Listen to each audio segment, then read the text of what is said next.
श्री सीतारामचंद्र भगवान की जय। श्री राधा कृष्ण भगवान की जय। गौरी शंकर भगवान की जय। श्री एकादशी महात्म की जय। जय जय श्री सीताराम। श्री राम जय जय राम। श्री राम जय जय राम। श्री राम जय जय राम। श्री राम जय जय राम। श्री राम जय जय राम। श्री सीतारामचंद्र भगवान की जय। जय जय श्री सीताराम। बंधुओं, आज वैशाख शुक्ल पक्ष की मोहिनी नामक एकादशी है, जिसके महात्म के श्रवण मात्र से ही हजारों गौदान का फल प्राप्त होता है। श्री युधिष्ठिर जी कहते हैं कि हे भगवान श्री कृष्ण, आप हमें मोहिनी एकादशी का महात्म्य सुनाइए। तो भगवान श्री कृष्ण बोले कि हे युधिष्ठिर महाराज, जैसा प्रश्न आपने हमसे किया ऐसे ही एक बार श्री राम भगवान ने अपने गुरु वशिष्ठ जी से प्रश्न किया था, और उस प्रश्न के उत्तर में उन्होंने मोहिनी एकादशी का महात्म्य ही सुनाया था। वह इस प्रकार है कि एक बार चंद्रवंश में उत्पन्न धृतिमान नाम के राजा सरस्वती नदी के तट पर भद्रावती नगर में राज करते थे। उन्हीं के नगर में एक धनपाल नाम का वैश्य था। वो बड़ा ही पुण्यात्मा थे और बड़े ही भक्तिभाव से भगवान की पूजा करते थे। उनके 5 पुत्र थे, सुमना, द्युतिमान, मेधावी, सुकृत तथा धृष्टबुद्धि। धनपाल वैश्य का जो सबसे छोटा पुत्र धृष्टबुद्धि था, वह बड़ा ही दुराचारी दुर्व्यसनी था। वह प्रायः गलत कामों में लिप्ता रहता था।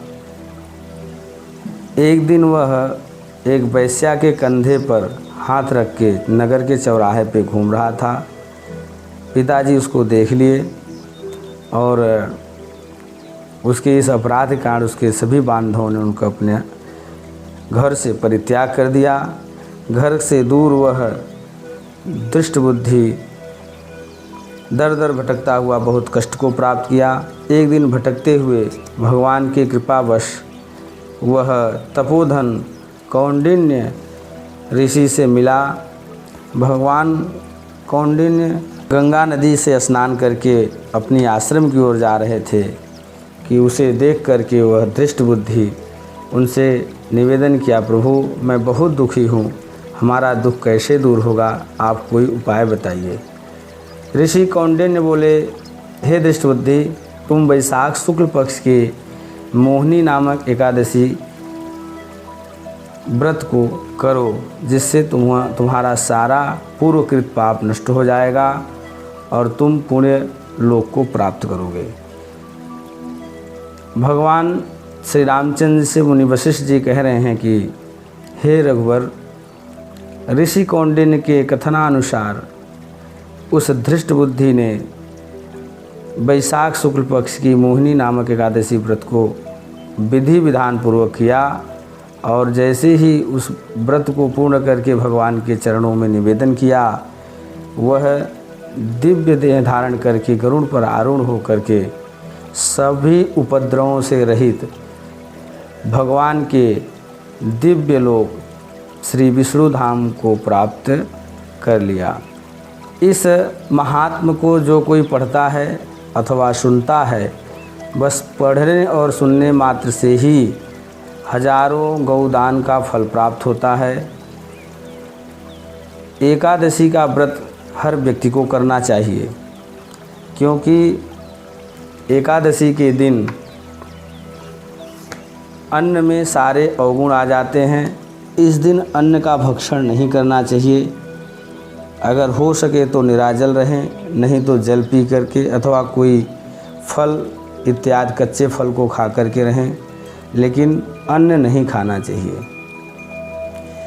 जिसकी जठराग्नि बहुत मजबूत हो, उनको खाने बिना नहीं चलता है, तो अन्न को छोड़ करके इतर कोई फल इत्यादि या फलहार के प्रयोग में जो भी वस्तु आती हैं उनका ही भक्षण करें।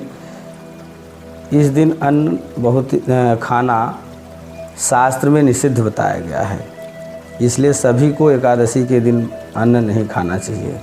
श्री सीता रामचंद्र भगवान की जय। श्री एकादशी महात्म की जय। श्री राम जय राम जय जय राम। श्री राम जय राम जय जय राम। श्री राम जय राम जय जय राम। जय श्री राम। जय राधा कृष्ण भगवान। जय गौरी शंकर भगवान। जय गौ माता। जय सत्य सनातन धर्म। कल यानी 13 मई प्रदोष का व्रत है। 13 मई को प्रदोष का व्रत है। आप सभी लोग प्रदोष व्रत जो करने वाले हैं पहले से ही सूचना दे रहे हैं कि अगले दिन यानी आज 12 मई को एकादशी है और कल जो है 13 मई को प्रदोष का व्रत है। श्री सीता रामचंद्र भगवान की जय।